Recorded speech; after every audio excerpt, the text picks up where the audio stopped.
Hello mga kabayan, ito yung aking bagong kuha na press na dahon ng ikmo, buyo, bell pepper sa Ingles, at saka mamain dito sa amin sa Batangas.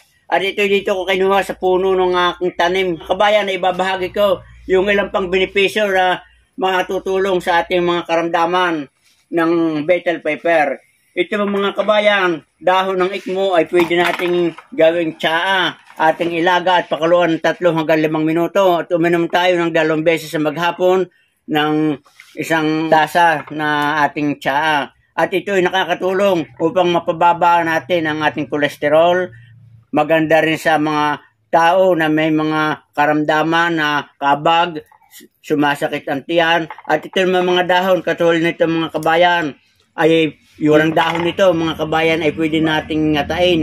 At pag ating nangata, yung katas nito pwede nating lungukin. At ito ay nakakatulong din sa ating mga iba't ibang karamdaman. Sa singaw naman, ang gagawin natin dito sa murang dahon nito ay ating didikdikin sa alumires o ating palalabasin yung katas at pwede nating ipahid sa bahagi na apektado. Kung tayo naman ay may buni, rases, alipunga o yung mga natawag natin ng mga kurikong, pwede natin dikdikin. Pag nadidik natin ng pinong-pino yung katas na nito, ng dahon ng bell pepper, ay pwede natin itapal sa apektadong sugat. At ito 2 beses natin maghapon na ating gagawin.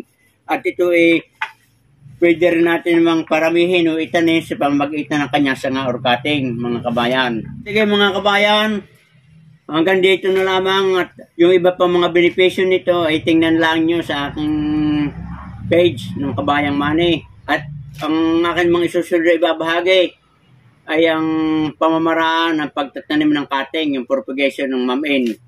Good luck and good health. At sana ay nagustuhan ninyo at meron kayong natutunan sa binahagi ko tungkol sa bell pepper. Amang ito ay maraming benepisyo sa ating kalusugan. At ito ay napakaraming katawagan sa iba't ibang mga lugar. Ang sa ibang lugar, ang tawag dito ikmo, buyok, mamain, at sa English naman ay bell pepper. At ito mga kabayan ay mabisa sa ating kabag sa tiyan. Kung sumasakit, ang ating gagawin, ating idadarang sa apoy, papahira ng coconut oil o olive oil at saka natin itapal at ating palitan kada 4 na oras at makakaasa kayo maibsan yung ating karamdaman. Kung kayo naman ay may singaw, ay pwede nating nguyain ang dahon nito at ating lungukin yung patas at ito makatutulong din na gumaling agad. Sa ating mga bati, balis, usog, ay pwede rin itong makatulong. Ang ating gagawin ay ating idadarang sa apoy, gugupitin ng pabilog at ating lalagyan ng langis, ng niyog at ating itatapal sa ating sentido o ulo.